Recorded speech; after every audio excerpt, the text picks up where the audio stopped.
చూడండి వద్దురా మనుషులు అర్థం చేసుకునేందుకు మామూలు ప్రేమ కాదు. అవును ఏ లోయ? గుణకేవులు. ఏంటి గుణకేవా? తాడు తాడు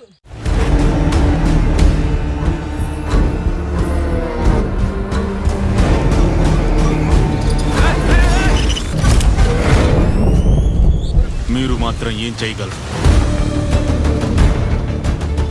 దేవుడంటే ఎవరు? மனிதர் உணர்ந்து கொள்ள இது மனித காதல் அல்ல, அதையும் தாண்டி புனிதமானது. அபிராமியே தாலாட்டும் சாமியே நான் தானே தெரியுமா?